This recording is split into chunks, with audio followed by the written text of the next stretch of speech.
G'day guys, welcome to another episode of My Blue Heaven. It's a nighttime edition. It is Wednesday night. It is around about 24 hours until the teams will be announced for our round 20 clash against the Collingwood Football Club on Friday night at the home of football, the MCG. And it is a sellout. It's a Collingwood home game. I was going to wait to do this preview until the teams were announced, but it is a Friday night game, and I want to get this out of the way. I really do. I've got a lot to say, I think, about this clash and what it means for this club of ours and this team of ours. And I understand that there are a lot of challenges at the moment in regards to personnel at our club, in regards to injuries, and it's just come at a really awkward time and an unfortunate time, given the form we have been, and I'll touch upon that in a minute, and the momentum we've got. And I suppose we always had, once we got on a bit of a roll, we always had one eye on this fixture, the best. And Collingwood are clearly the best. They are clearly the best. Regardless of the game against Port Adelaide last week where they won by 2 points. I was going to say fell over the line, but Collingwood, they don't fall over the line. It's become such a habit, become such a consistent thing. But they are the best team in it. And this is a team that is, they should be genuinely feared. Genuinely feared. They are intimidating in a really, and I mentioned this in the preview back in round 10, in a really unique way, a modern way, I suppose, a new way. It's not the Essendon of the early 80s under Kevin Sheedy, sort of 84, 85, when they had Roger Merritt, okay, the Hitman, and they were just a physically imposing football team. They used to bash the crap out of their opposition. This is a team that do it on the back of just pure belief and confidence, and the love of the game, the love of the contest, the love of competition. They embrace, or they appear to embrace, everything that makes them who they are, and they just enjoy what they do, and that's what it looks like. And they're, and as much as he sort of shits me a little bit, Craig McRae, he probably just shits me because everything he touches just turns to absolute gold. And he's got this sort of demeanor about him. He's so fucking nice and so calm and collected. And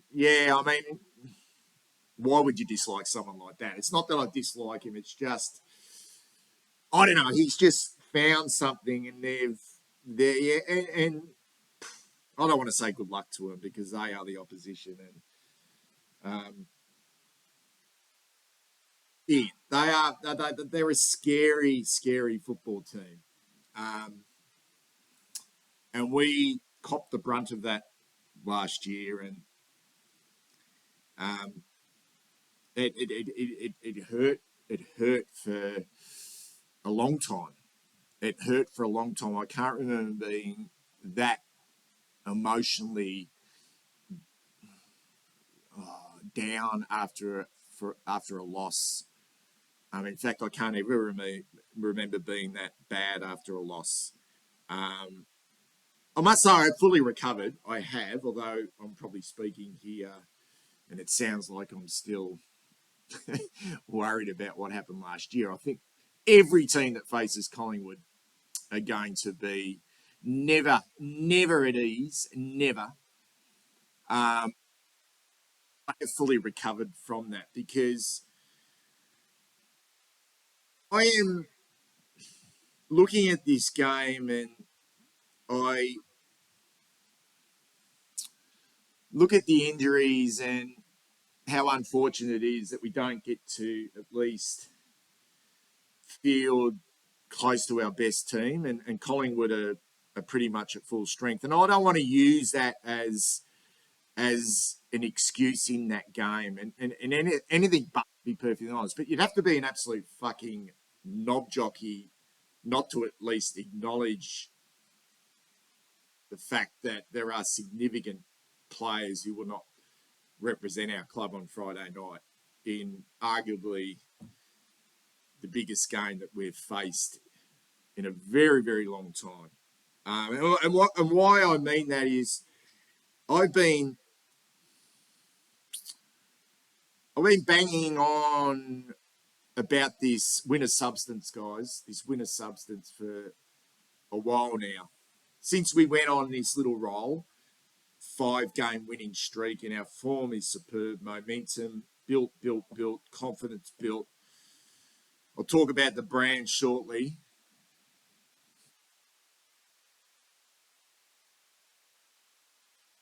It's not that I'm not convinced. It's not so much about that. Because maybe we are going, so maybe this group under Michael Voss are going somewhere. But I still think for this club of ours and this team of ours to really be noted. And not just for the outside, but for themselves, really, for themselves. And they must know this, I reckon. They fucking have to know this. They need this win of substance. And none of those 5 games, not at the Port Adelaide game, and I know they're second on the ladder. And I don't want to talk about the quality of the opposition because we've played some tremendous football in that time. And there hasn't been any lapses in that time, really, when you break it down. Rolled the opposition. We've just completely fucking annihilated them. And that's not a fluke. It's not a one-off. But there comes a time in your journey that you need a win of absolute grit and determination and substance. And there will come a time in this game against Collingwood on Friday night where there will be a situation where it will be clutch. Just like it was clutch last year in that game, and we didn't have it in us. The best team on the park in that game last year. Far from it. It was underdone and there were injury concerns. But this Michael Voss-led team needs a win of substance. And it doesn't have to be Friday night against Collingwood, but that's what it's going to take. So we can get to, I don't know, we can get to fucking, what time's the game finish on Friday night? 10:30, and we can go, we got rolled by 4.5 goals. They were too good for us, or we might get to a stage where we were right with them. Whole game, yeah, it was just close. We're up for the fight, and then lots of that time where it really mattered, and we just couldn't find something to get across the line. And that, guys, is a win of substance. And I feel like that's what it's going to take to win this game against the Pies. And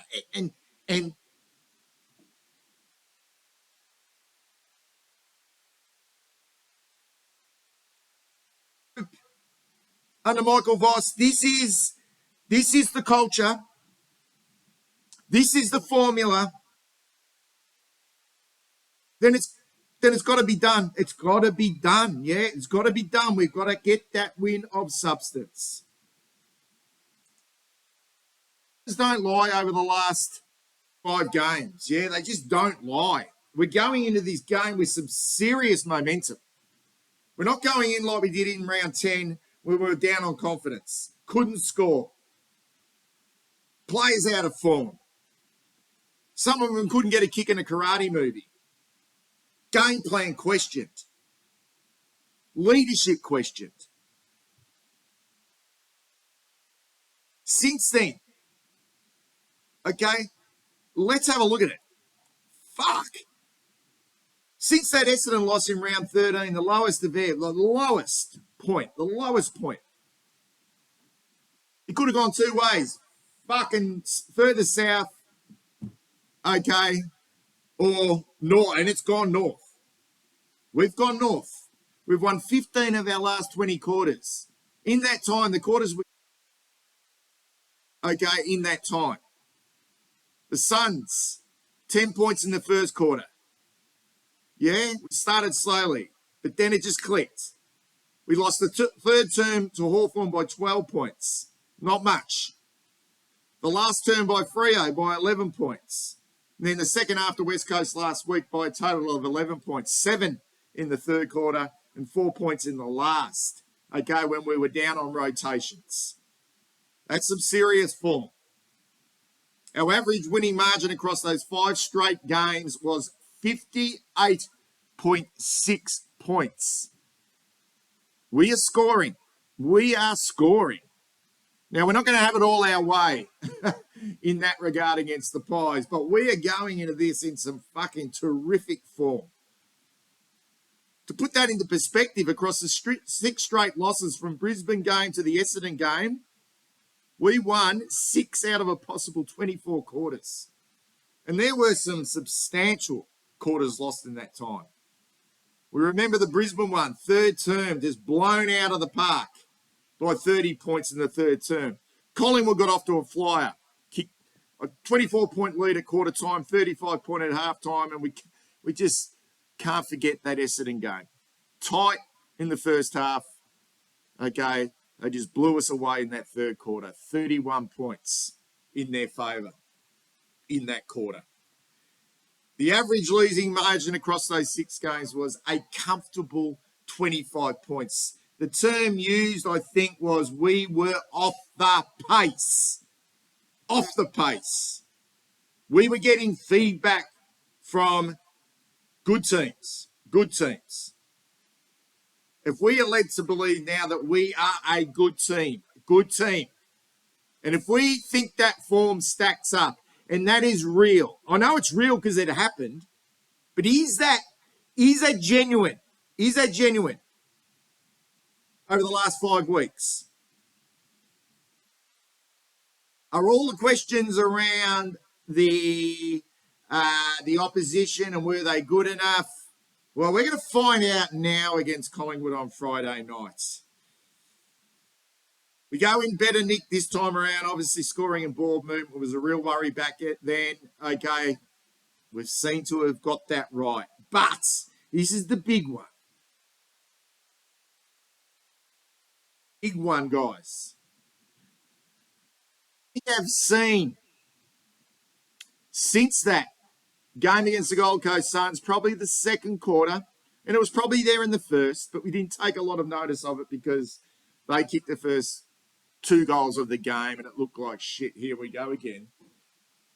But we have seen our pressure skyrocket, go through the roof, okay, over the last 5 weeks. Now, the thing is, even with some key personnel out, you don't necessarily need to be super talented. We know that. You don't need to be super talented in that area of the game. And we will need every fucking ounce of that pressure against Collingwood Friday night. Every ounce of that pressure. Not for 1 quarter. Not for half a quarter. Not for 2 quarters. Not for 2.5 quarters, but for fucking 4 quarters. 4 quarters. Are we able to match them in that aspect of the game. Let's look at that round 10 game when we're out of form against Collingwood, because we, 28 points. It's a comfortable margin, and yeah, we played poorly, but we had more scoring shots, 22-20. We won more of the ball. They led by 35 points at halftime. We won the second half, but we couldn't score. We only had 3 fucking goal kickers in that game. Harry, Charlie, and Matt Owies. Against Port, recently we had 9 separate goal kickers. 9 separate goal kickers. Without Harry, who went down in the first quarter. So it can happen. It can happen. Can we find other avenues to goal other than Charlie Curnow? It will need to happen because Collingwood can do it. They do it regularly. That's what good teams do. All right. Will Pitnet come back in because he played in that game? He was okay in that game. He wasn't great, but at least he halved the contest in the middle of the ground. 31 hit outs apiece. Jack was his offsider. Looks like it will be Pitnet and TDK this time. Is that a slight advantage for us? Does that hold us in better position? I'm not quite sure whether Pitnet is good enough. I actually think he's a fucking A-grade pretzel. I really do. But both teams had 51 inside 50s that game, and that's an area for Collingwood over the last month or so that has dropped. Their inside 50 count has dropped. We don't have Durden, Owies, and Motlop this time around. Owies kicked 2 goals, but Durden and Motlop were just they were out of form. Out of form. We're going with a bit of a different look. A bit of a different look this time.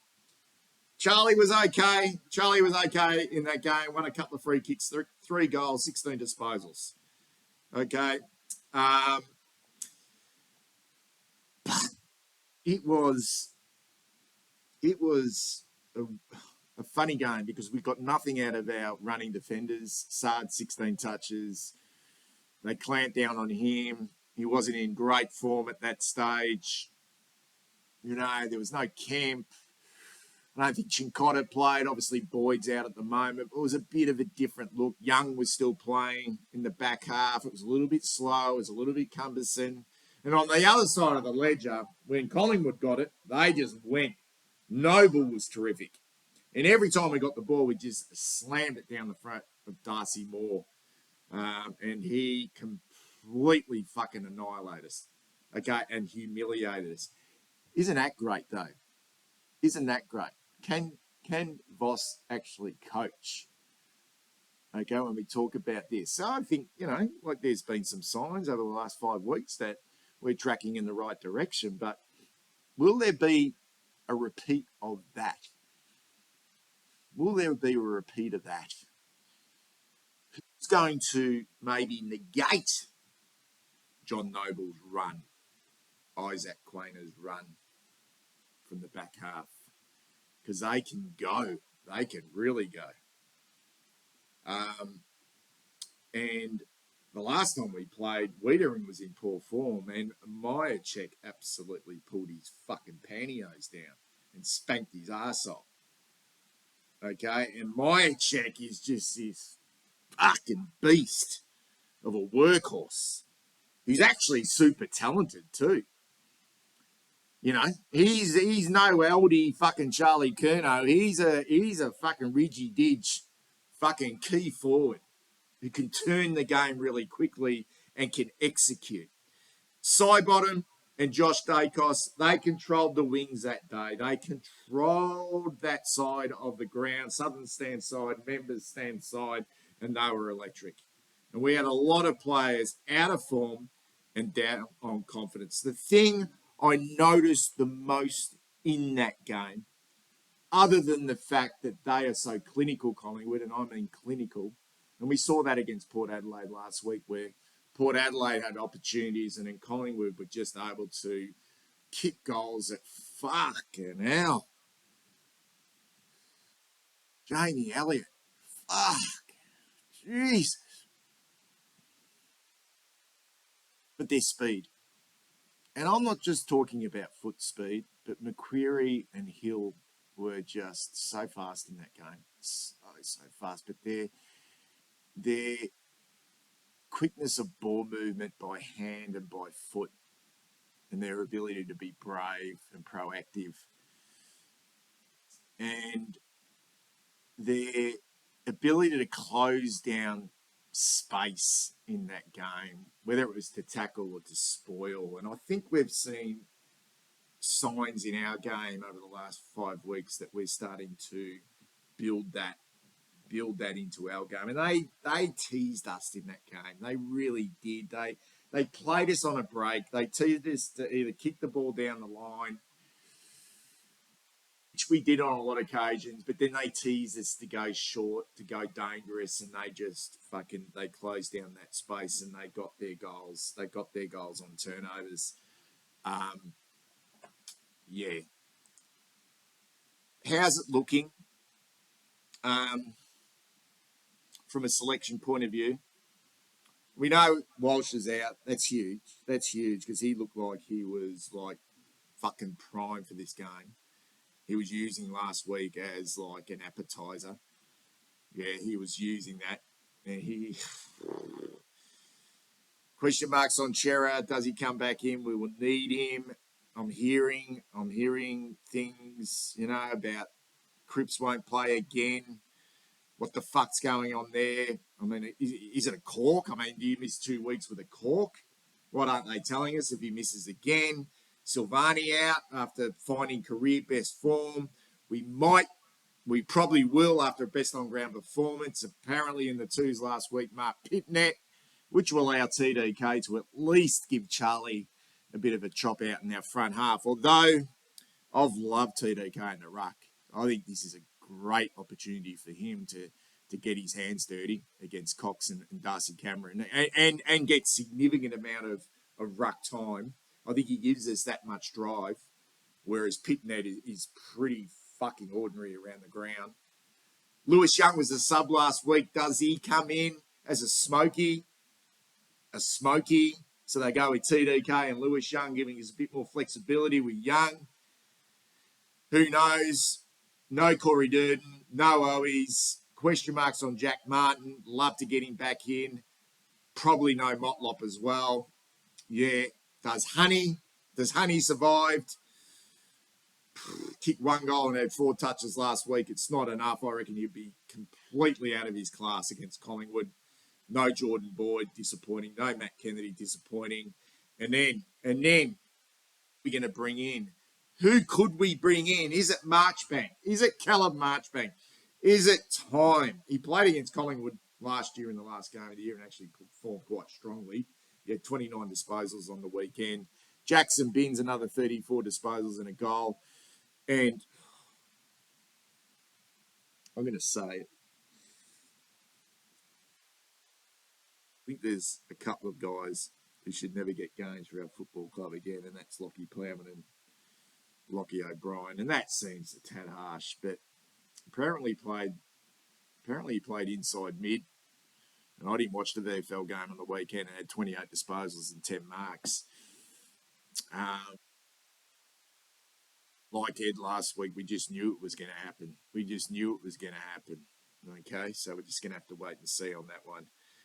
The Pies, well, they've got so much to pick from. Jack Ginnivan, who I really like. Okay, he had a day out with 29 touches, kicked a couple of goals in the VFL last week, and Ash Johnson, who's been overlooked at the moment, kicked a couple of goals last week, and he causes some significant headaches playing on Lewis Young in that round 10 clash, particularly early in that game, taking a couple of strong grabs. He's a beautiful kick for goal. So that's where we're at in regards to selection. And just sort of, if you probably look at Collingwood's team, do they make many changes? It's such a good team. They've got Howe back, Moore down back. The skipper just leads them beautifully. Quainer and Noble. Wow, Maynard. I mean, that is just an awesome sort of trio of smalls. Murphy's just complements Moore and Howe.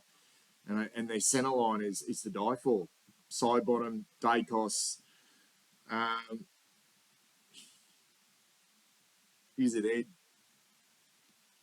Has he got the speed to go with him? Has he? Is he good enough to go with Dacos? And Josh Dacos on the other wing, they torched us last time. The speed of McCreary. Lipinski didn't play against us last time. Can play. Mention Mycheck and they get McStay back, who didn't play against us last time. Adams, hard not. Elliott, clutch. The best clutch player in the competition. Cameron, the most improved ruckman in the competition. Mitchell played well against us last time. Pendlebury, oh, fucking hell. Go through that. And then you look at the interchange from last week. The Goey, Bobby Hill, Crisp, and Mason Cox. We are going to need, guys, a win of substance. And this will be it. Will be the win of substance that I've been talking about for a long time now. And regardless of the injuries, teams that have got it in them make it fucking happen.